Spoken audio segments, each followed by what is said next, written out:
ஓம் சாந்தி. பாபா நினைவிருக்கின்றதா? முரளி தேதி 13/12/24। मीठे बच्चे, अपने लक्ष्य और लक्ष्य दाता बाप को याद करो तो देवी गुण आ जाएंगे। किसी को दुख देना, ग्लानि करना, ये सब आसुरी लक्षण हैं। பாபா சொல்றாங்க, இனிமையான குழந்தைகளே, தன்னுடைய லட்சியம் மற்றும் லட்சியத்தை கொடுத்த வள்ளல் பாபாவை நினைவு செய்யுங்கள். அப்போது தெய்வீக குணங்கள் வந்துவிடும்.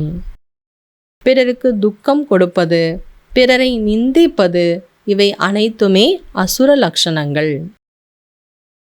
प्रश्न, बाबा का तुम बच्चों से बहुत ऊंचा प्यार है, उसकी निशानी क्या है? கேள்வி, குழந்தைகள் மீது பாபாவுக்கு அளவு கடந்த அன்பு இருக்கிறது, அதனுடைய அடையாளம் என்ன? उत्तर, बाबा की जो मीठी मीठी शिक्षाएं मिलती हैं, ये शिक्षाएं देना ही उनके ऊंच प्यार की निशानी है। बाबा की पहली शिक्षा है, मीठे बच्चे, श्रीमत के बिगर कोई उल्टा सुल्टा काम नहीं करना। பாபா நமக்கு என்னவெல்லாம் இனிமையிலும் இனிமையான படிப்பினைகள் கொடுக்கின்றாரோ, அந்த படிப்பினைகள் கொடுப்பதா அவருடைய அளவு கடந்த அன்பினுடைய, உயர்ந்த அன்பினுடைய அடையாளம். பாபாவுடைய முதல் படிப்பினை என்ன? இனிமையான குழந்தைகளே, ஸ்ரீமத்திற்கு புறம்பாக எந்த விதமான உல்டா சுல்டா, வேண்டாத தேவையில்லாத தலைகீழான வேலையெல்லாம் செய்யக்கூடாது. तुम स्टूडेंट हो, तुम्हें अपने हाथ में कभी भी ला नहीं उठाना है।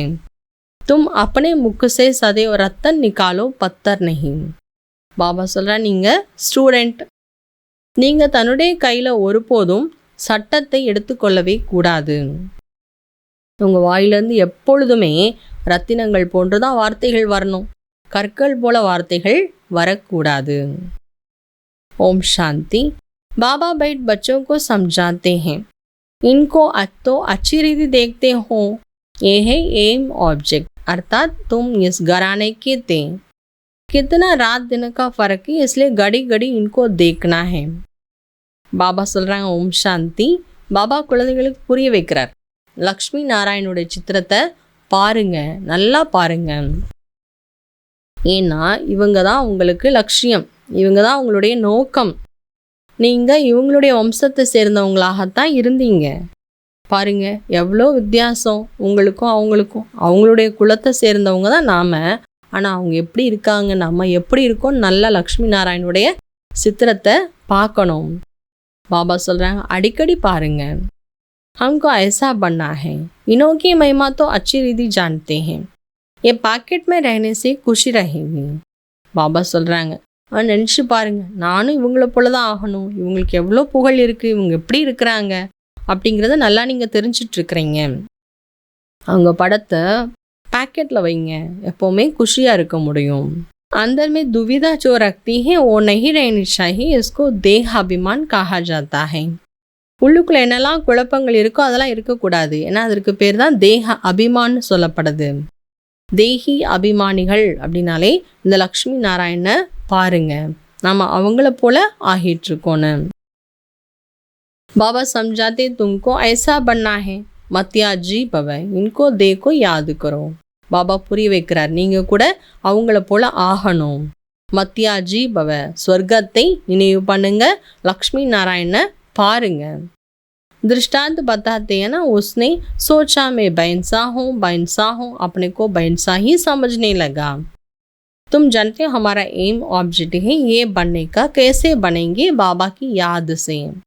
பாபா எடுத்துக்காட்டு சொல்கிறாராம், ஒருத்தர் வந்து தன்னை அப்படியே நினைக்க ஆரம்பிச்சாராம், நான் வந்து எரும மாடுன்னு சொல்லிட்டு நினைக்க ஆரம்பிச்சாராம். கொஞ்சம் நேரம் ஆக என்ன ஆயிட்டாராம், நான் தான் எரும மாடு அப்படின்னு நினச்சிட்டு அதை போலவே செயல்பட ஆரம்பிச்சிட்டாரு. பாபா சொல்கிறாங்க, லட்சியத்தை பாருங்க, நான் தான் அப்படி ஆகணும், நான் இவங்கள போல ஆகணும். எப்படி நம்ம யோசிக்கிறோமோ அப்படி தான் ஆகுவோம்.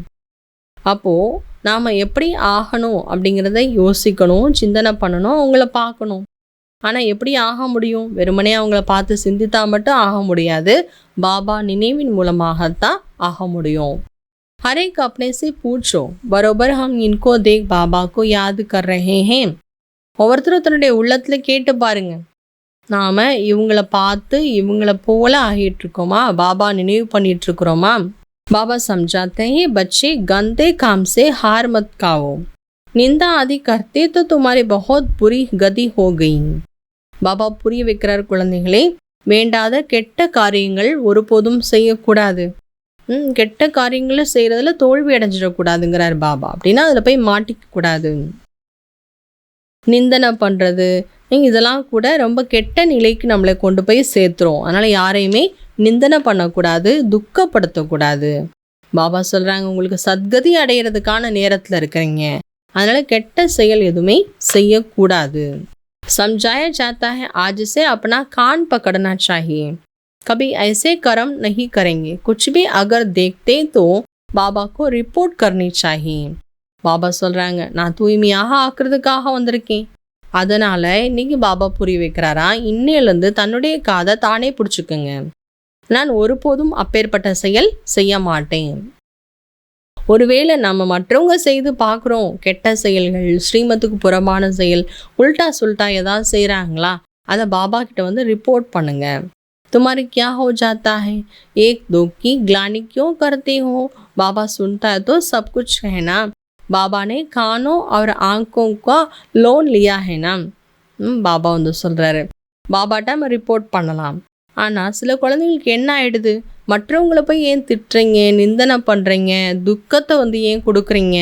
பாபா எல்லாத்தையும் கேட்டுட்டு தான் இருக்கிறாரு. பாபா காதையும் கண்ணையும் லோனாக எடுத்திருக்கிறாராம்.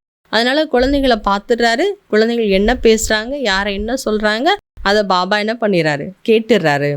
பாபா भी देखते हैं तो दादा भी देखते हैं, चलन वातावरण कोई कोई की बिल्कुल ही बेकायदे चलता है.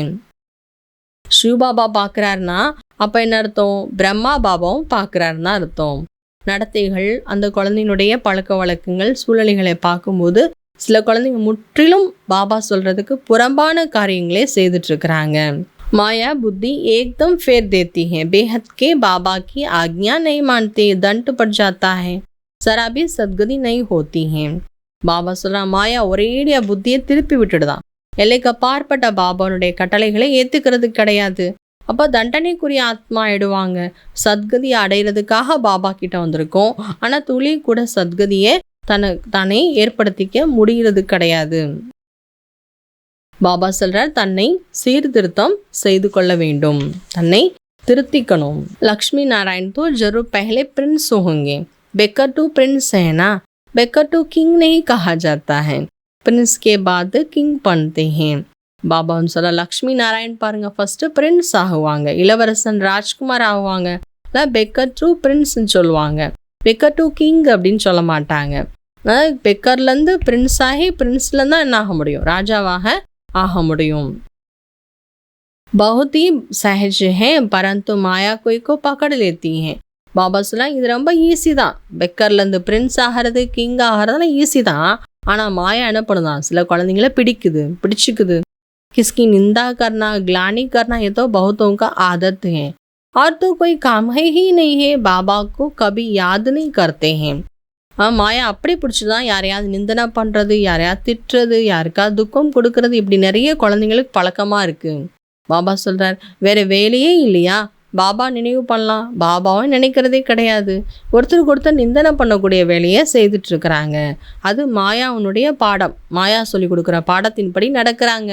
ஆனால் பாபாவுனுடைய பாடம் முற்றிலும் நேரடியானது, பாபா வந்து நேரடியாக கற்றுக் கொடுக்கிறாரு. இப்பொழுது நம்ம எச்சரிக்கையாக இருக்கிறதுக்கான நேரம், கவனக்குறைவாக இருப்பதற்கான நேரமே கிடையாது. தன்னை திருத்தி கொள்ளுங்கள்.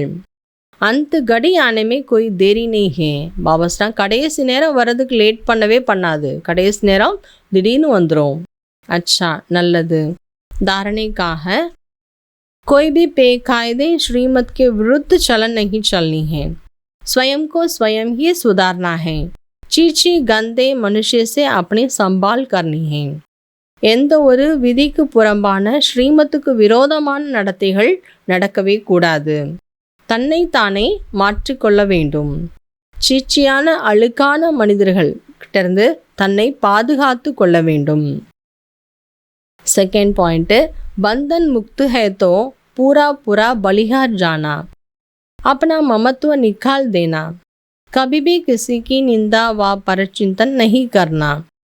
பாபா சொல்கிறாங்க, பந்தனத்திலிருந்து முக்தி அடைஞ்ச ஆத்மானா பாபா கிட்ட முழுமையாக பலி ஆயிடுங்க, அர்ப்பணம் பண்ணிடுங்க. உங்களுக்கு எந்த பந்தனம் இல்லைன்னா பாபா கிட்ட அர்ப்பணம் ஆயிடுங்க.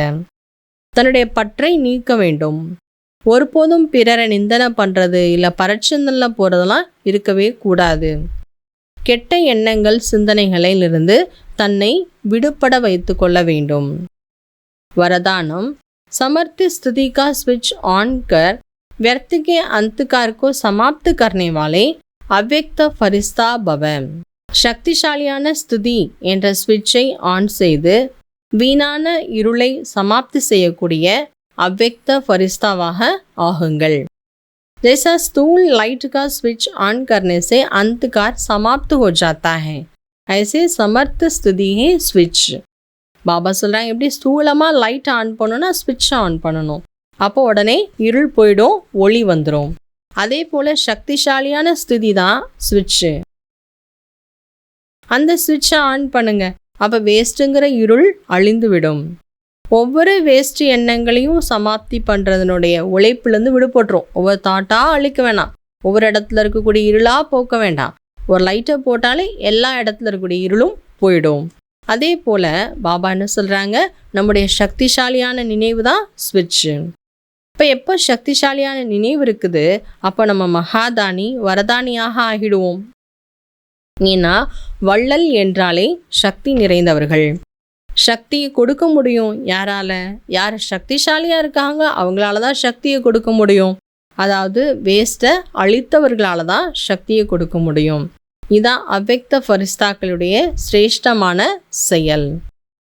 ஸ்லோகन, सत्यता के आधार से सर्व आत्माओं के दिल की दुआएं प्राप्त करने वाले ही भाग्यवान आत्मा हैं. ஸ்லோகன், சத்தியத்தாவினுடைய ஆதாரத்தினால் அனைத்து ஆத்மாக்களினுடைய உள்ளத்தின் ஆசீர்வாதங்களை அடையக்கூடியவர்கள்தான் பாக்யவான் ஆத்மாக்கள். ஓம் சாந்தி.